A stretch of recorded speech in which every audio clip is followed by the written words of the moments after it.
ہند میں انوکھا مرکز تحفظ دین،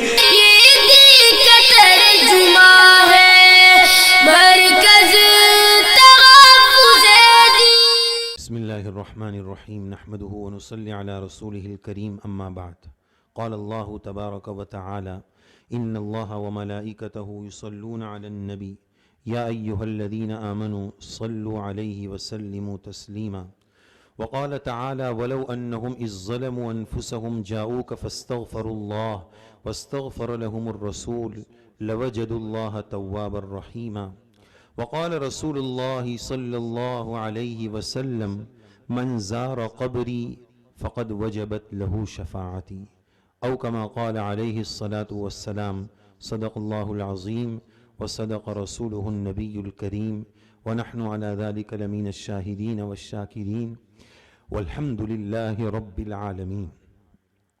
بلا لو اب تو اے آقا ٹھہر جانا نہیں اچھا، بلا لو اب تو اے آقا ٹھہر جانا نہیں اچھا، تڑپ کر یوں دل مستر کا مر جانا نہیں اچھا، مدینے کا ارادہ ہو، مدینے کا ارادہ ہو تو عشق نبوی پیدا کر، تعلق ہو نہ جن سے ان کے گھر جانا نہیں اچھا، بلا لو اب تو اے آقا ٹھہر جانا نہیں اچھا، تڑپ کر یوں دل مستر کا مر جانا نہیں اچھا، مدینے کا ارادہ ہو تو عشق نبوی پیدا کر، تعلق ہو نہ جن سے ان کے گھر جانا نہیں اچھا۔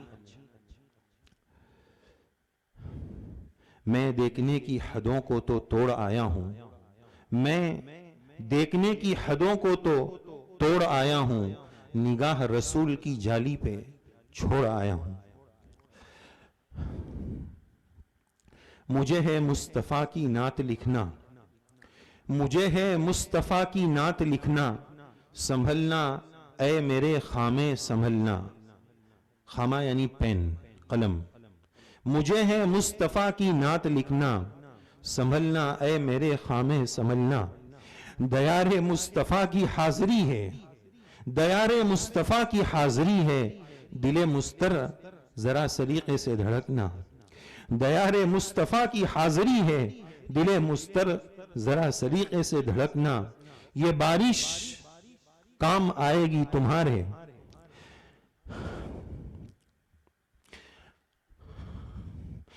یہ بارش کام آئے گی تمہارے، میری آنکھوں ذرا جم کے برسنا، یہ بارش کام آئے گی تمہارے، میری آنکھوں ذرا جم کے برسنا۔ حجاج کرام، عازمین حج اور حج پر جانے والی مائیں بہنیں، اس مبارک سفر میں ایک بہت بڑی سعادت رسول اللہ صلی اللہ علیہ وسلم کے در دولت کی حاضری ہے۔ یہ بہت مبارک سفر ہے، بڑا بابرکت سفر ہے، جس کو ملا ہے وہ بہت بڑی نعمت ملی ہے۔ کاش جس کو ملا ہے اس کو اس کی قدردانی مل جائے۔ اللہ رب العزت ہم سب کو قدردانی نصیب فرمائے۔ مدینہ منورہ جانے سے پہلے ذرا میں اس تصور کو اپنے دل میں جما لوں کہ میں کس سرزمین پر جا رہا ہوں، اس سرزمین کا کیا مقام اور مرتبہ ہے۔ لکھنے والوں نے لکھا ہے مدینہ منورہ وہ سرزمین ہے جو مسلمانوں کے دلوں کا سرور اور آنکھوں کا نور ہے۔ یہ وہ مدینہ منورہ ہے جس کو اللہ رب العزت نے رسول اللہ صلی اللہ علیہ وسلم کی ہجرت کے لیے چنا ہے۔ یہ وہ سرزمین ہے جس کی مٹی میں اللہ نے شفا رکھی ہے۔ یہ وہ سرزمین ہے جہاں طاعون اور عام پلیگ نہیں آ سکتا ہے۔ یہ وہ سرزمین ہے جہاں قیامت کے قریب دجال نہیں آ سکتا ہے۔ یہ وہ سرزمین ہے جس کے بارے میں رسول اللہ صلی اللہ علیہ وسلم نے بتایا قیامت کے قریب ایمان سمٹ کر مدینہ منورہ میں آ جائے گا۔ یہ وہ سرزمین ہے جہاں کے باشندگان کے بارے میں رسول اللہ صلی اللہ علیہ وسلم کی پیاری دعا ہے اللہم ارحم الانصار وابناء ابناء الانصار و ابناء ابناء الانصار. رسول اللہ صلی اللہ علیہ وسلم نے اہل مدینہ کو دعا دی ہے. کوئی مفسر، بڑے سے بڑا مفسر، اذ انتم بالعدوۃ الدنیا وهم بالعدوۃ القصوى، جب تک اس کو مدینہ کی زیارت نہیں ہوئی ہے تب تک وہ اس آیت کی تفسیر کرنے سے عاجز ہے. بہت پیاری سرزمین ہے وہ سرزمین مدینہ جس پر رسول اللہ صلی اللہ علیہ وسلم کے جگہ جگہ قدم پڑے ہیں. یہ وہ سرزمین ہے جہاں رسول اللہ صلی اللہ علیہ وسلم نے اس پہاڑ کے بارے میں یہ فرمایا، ھذا جبل یحبنا ونحبہ. میرے سرکار جب مدینہ میں تشریف لاتے اور احد پہاڑ نظر آتا، سرکار اپنی سواری کو تیز فرماتے اور یہ بات ارشاد فرماتے، یہ احد پہاڑ ہے، یہ ہم سے محبت کرتا ہے، ہم اس سے محبت کرتے ہیں. ذرا رک کر میں یہاں یہ بات سوچوں کہ بے جان پہاڑ جس کو سرکار فرما دیں کہ ہم اس سے محبت کرتے ہیں، اس پہاڑ کی قسمت کے کیا کہنے. اور میں سرکار کی محبت کا دم بھرنے والا، عشق نبوی کی محبت کی بڑی بڑی باتیں کرنے والا، لیکن کیا سرکار کی وہ محبت میرے دل میں موجود ہے یا صرف دعوے ہیں؟ میں وہاں جا کر ذرا یہ سوچوں کہ مسجد نبوی کے ریاض الجنہ کا وہ ستون جس کو نبی کریم علیہ السلام کی دست شفقت کی سعادت ملی ہے، جس کو استوان حنانہ کہا جاتا ہے، سرکار نے جب اس پر اپنا دست اقدس رکھنا چھوڑ دیا، وہ اتنا دہاڑے مار کر رویا اور اتنا زور سے رویا کہ پوری مسجد نے، صحابہ کے مجمع نے اس کے رونے کی آواز کو سنا. سرکار نے اس پر دست شفقت پھیرا اور اس کو چپ کرایا. محدثین نے لکھا ہے اگر سرکار اس پر دست اقدس کی شفقت نہ پھیرتے وہ قیامت کی صبح تک روتا رہتا اور ساری دنیا کے لوگ اس کے رونے کو سنتے رہتے. ذرا رک کر میں یہاں یہ سوچوں، میں سرکار کی محبت کی بڑی بڑی باتیں کرتا ہوں. میرے ماں باپ اگر دنیا سے چلے جائیں مجھے کبھی ان کے تصور میں، ان کے خیال میں رونا آ جاتا ہے، لیکن کیا سرکار کی محبت میں آج تک میرا یہ پتھر دل کبھی رویا؟ آج تک سرکار کی محبت میں مجھے رونا آیا؟ اگر نہیں آیا تو میں درخت کے اس بے جان تنے سے گیا گزرا ہوں کہ وہ تو میرے سرکار کی محبت میں روئے اور یہ پتھر کی سل اس کو کبھی رونا نہ آئے. یہ دل سخت ہو گیا ہے، اس دل کو نرم بنانے کی ضرورت ہے، اس کو قلب سلیم بنانے کی ضرورت ہے، قلب منیب بنانے کی ضرورت ہے، اور ایسا پاکیزہ دل سرکار کے در دولت پر لے کر جانے کی ضرورت ہے. مدینہ منورہ کے آداب اور تصورات بہت زیادہ اہم ہیں. با خدا دیوانہ، با محمد ہوشیار، وہاں بہت زیادہ ادب کے ساتھ رہنے کی ضرورت ہے.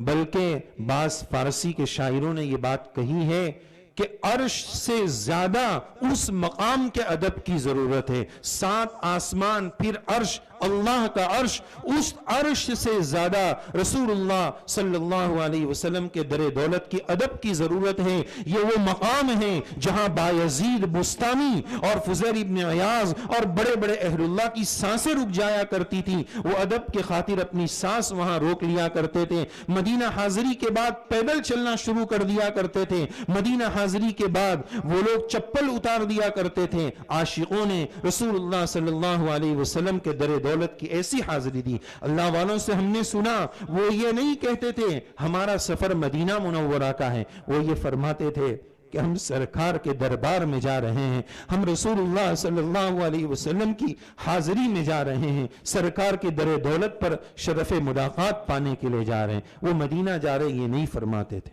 ایک مرتبہ ایک اللہ والے کہنے لگے کتنا بڑا کرم ہے، کتنا بڑا کرم ہے کہ اللہ نے مجھے 2 جنت والی جگہ میں بھیج دیا، جنت البقیع اور ریاض الجنہ. ایک بڑھیا آئی، اے آدمی ادھر آ، اس کو لکڑی سے متنبہ کیا، تو نے غلط کہا، یہ وہ سرزمین ہے جس کا چپا چپا جنت کا ٹکڑا ہے. یہاں صرف یہی 2 چیزیں جنت نہیں ہیں، یہ پورا مدینہ پورا کے پورا جنت ہے.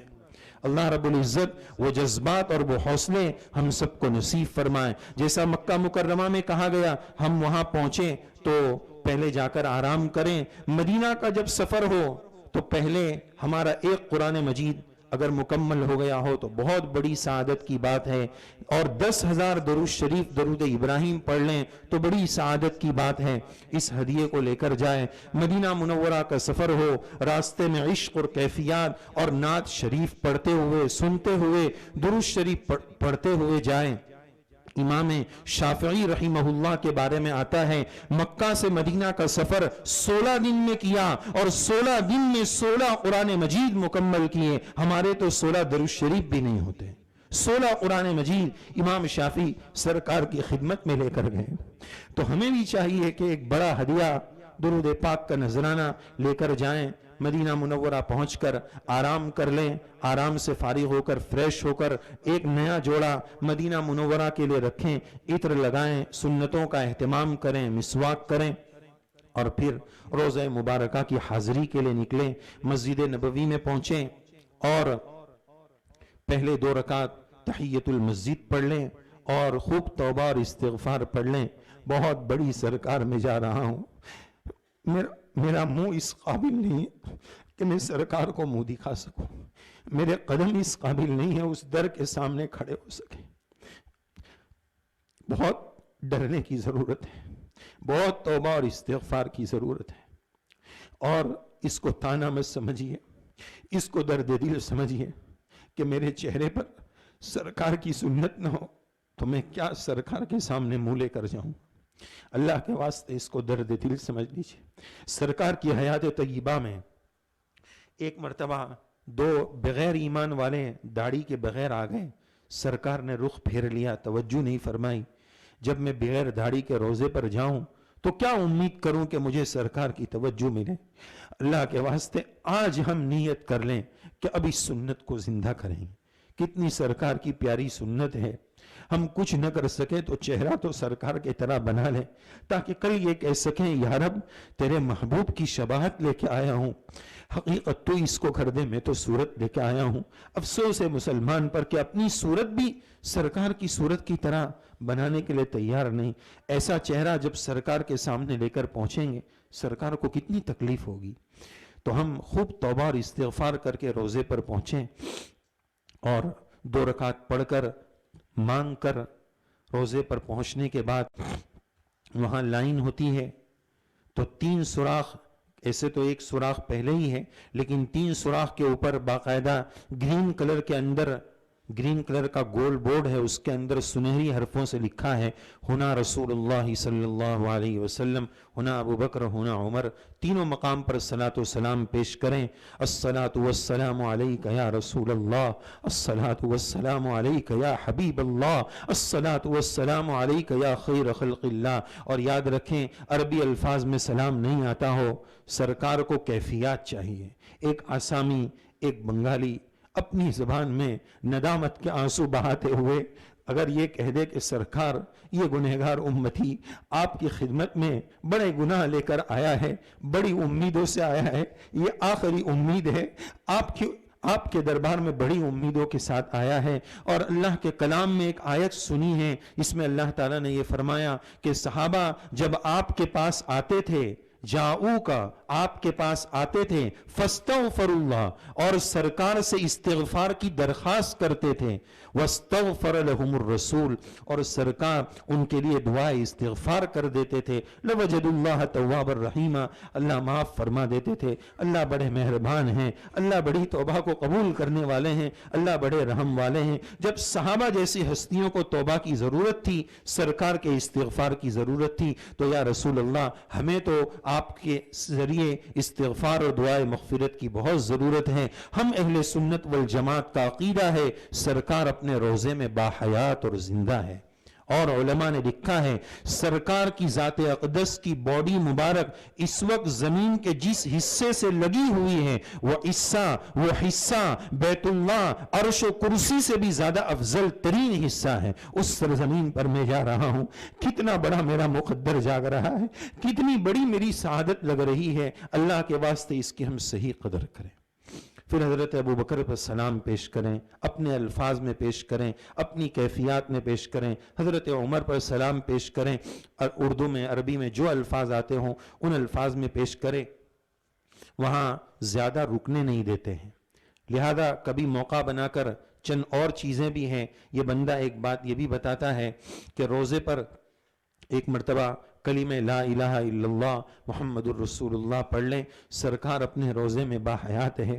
سرکار اگر میرا کلمہ سن لیں گے تو کل قیامت کے دن میری سفارش ہو جائے گی کہ اس امتی نے میرے سامنے کلمہ پڑھا تھا, میرا کام ہو جائے گا. اسی طرح یہ عاجز ایک بات اس سلسلے میں یہ بھی عرض کرتا ہے جو بڑوں سے سنی ہے کہ ہو سکے تو مجھے روزے پر چھینک آ جائے تو میں الحمدللہ کہہ دوں سرکار اپنے روزے میں باحیات ہیں, تو سرکار اس کے جواب میں کہیں گے یرحمک اللہ, میرے امتی اللہ تجھ پر رحم فرمائے. میرے سرکار اگر مجھے رحم کی دعا دے دے میری دنیا بھی پار ہے, میری آخرت کا بیڑا بھی پار ہے.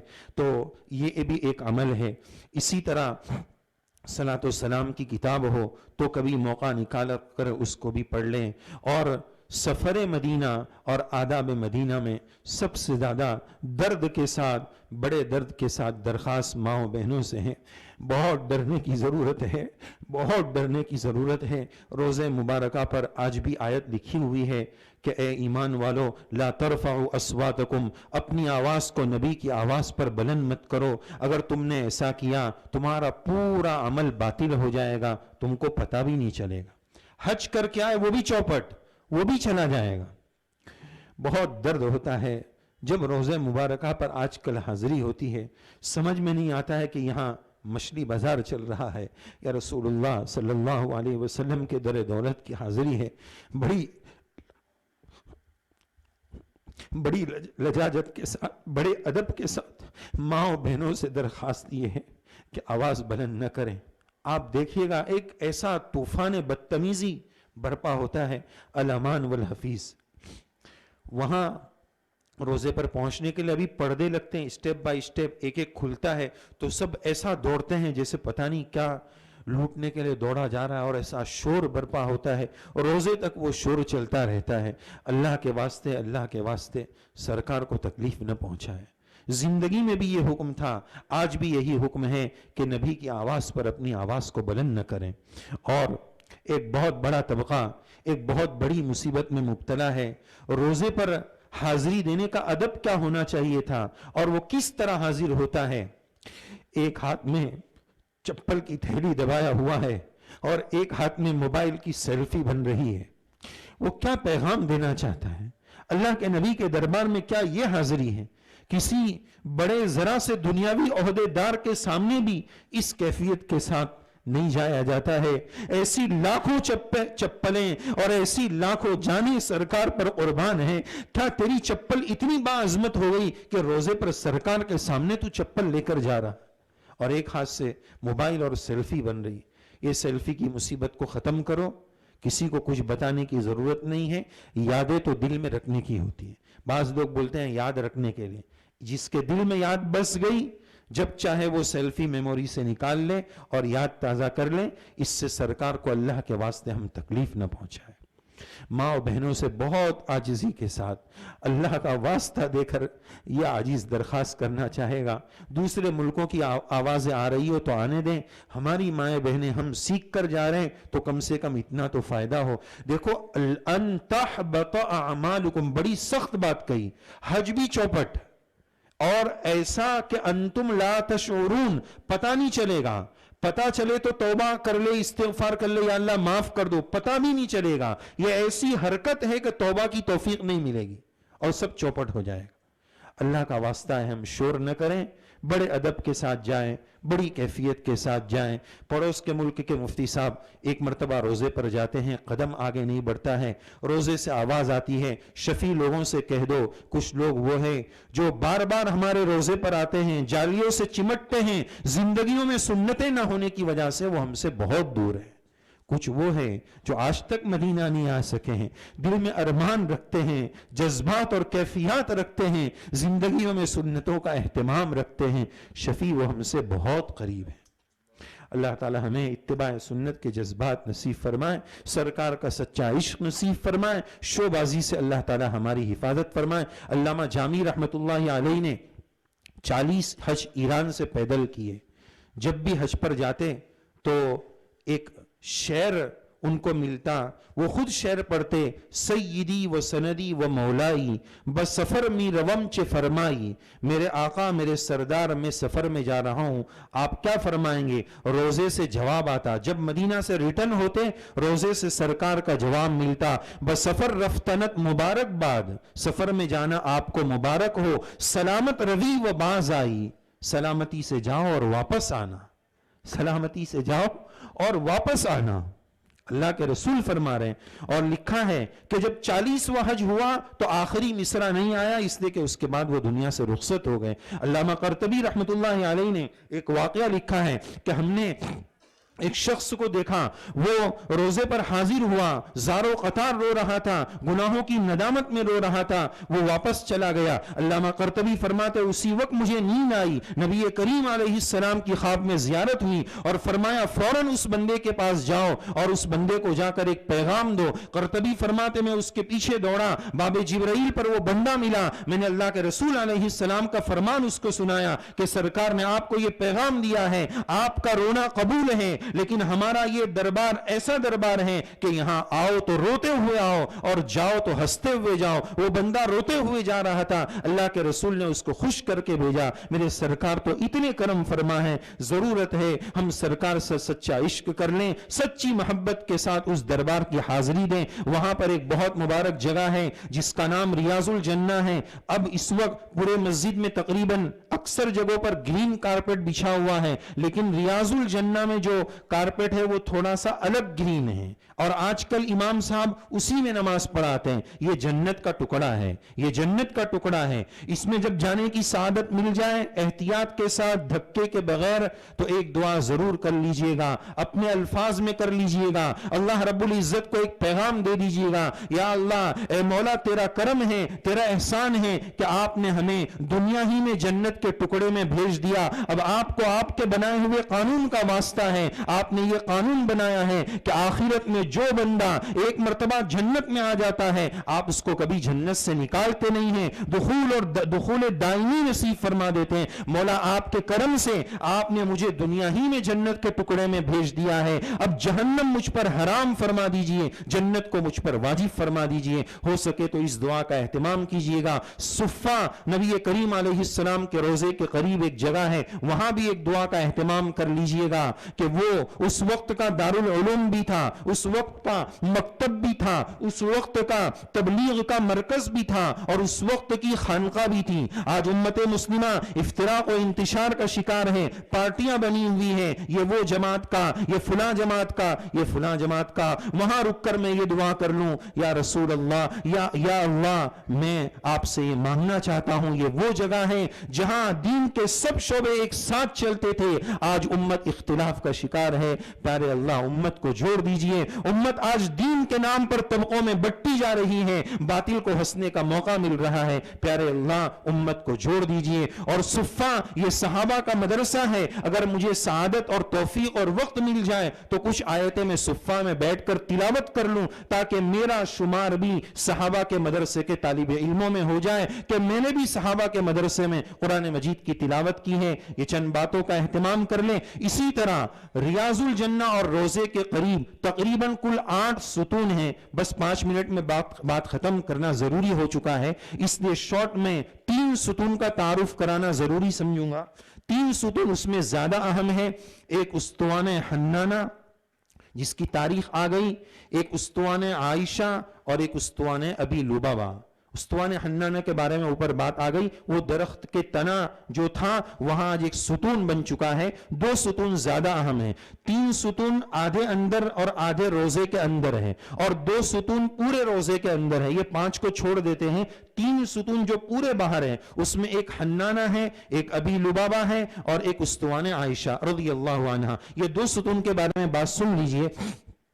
استوانِ عائشہ رضی اللہ عنہ، نبی کریم علیہ السلام نے ایک موقع پر فرمایا میری مسجد میں ایک جگہ ایسی ہے جہاں نماز پڑھنے کی فضیلت لوگوں کو پتا چل جائے تو لوگ ایک دوسرے کے آگے بڑھیں، قرآن اندازی کریں۔ وہ جگہ کی تعین حضرت عائشہ رضی اللہ عنہ نے فرمائی۔ اس جگہ پر پلر بنا ہوا ہے، گرین کے اندر سنہری حرفوں سے استوان عائشہ لکھا ہوا ہے، وہاں 2 رکعت نماز پڑھنے کا اہتمام کریں۔ ابو لبابہ ایک صحابی رضی اللہ عنہ کا نام ہے، ان سے گناہ ہو گیا تھا کہ انہوں نے مسلمان کا ایک راز غیروں کو بتا دیا تھا۔ ان کو احساس ہوا کہ مجھ سے بہت بڑا گناہ ہوا، انہوں نے اس ستون سے، اس پلر سے اپنے آپ کو باندھ دیا اور 3 دن تک کھانے پینے اور ضروریات کے علاوہ اس سے بندھے رہے۔ سرکار جب تک نہیں کھولیں گے جب تک نہیں کھلوں گا، میں بھی جاؤں اور اس ستون سے تھوڑا چمٹ جاؤں اور اللہ سے مانگوں کہ یا اللہ یہ وہی ستون ہے جہاں آپ نے ابی لبابہ کی توبہ کو قبول فرمائی تھی رضی اللہ عنہ، یہ گنہگار امتی ان کی نقل کر کے اس ستون سے چمٹنے کی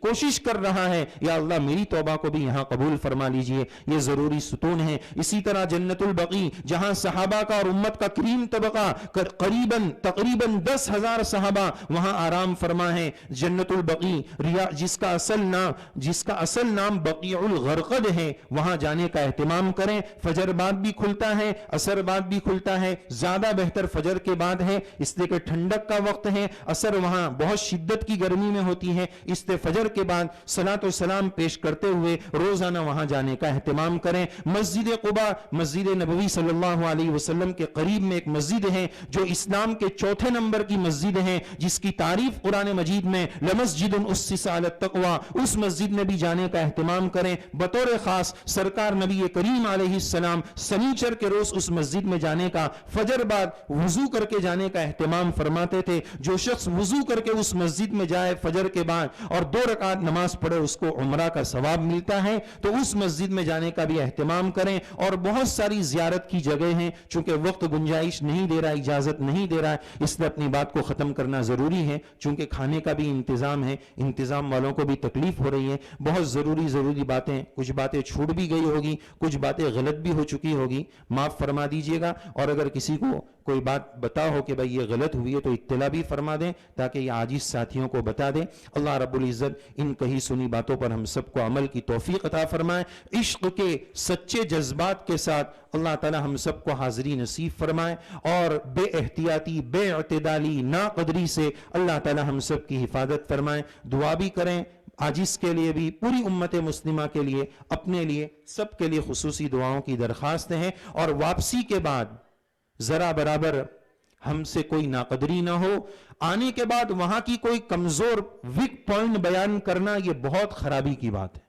اس کا مطلب اگلے سال جانے والوں کو آپ جانے سے روک رہے ہیں کہ وہاں ایسا ہو رہا ہے، مینا میں ایسا ہو جاتا ہے، تو کوئی ایسی بات آنے کے بعد بیان نہ کرنا۔ حج مقبول اللہ نصیب فرمائے، اس کی علامت یہ بتائی، آنے کے بعد زندگی بدل گئی تو حج مقبول ہوا، آنے کے بعد وہی ڈگر جو پہلے تھی، کتے کی دم ٹیڑھی کے ٹیڑھی، بانس سے نکلی پھر ٹیڑھی، تو پھر وہ قبول نہیں ہوا۔ اللہ رب العزت حج مقبول نصیب فرمائے، حج مبرور نصیب فرمائے، عمل کی توفیق عطا فرمائے۔ جو کمی کوتاہیاں اس عاجز سے رہ گئی اللہ اس کو بھی معاف فرمائے، آمین یا رب العالمین۔ ہے ہند میں انوکھا مرکز تحفظ دین۔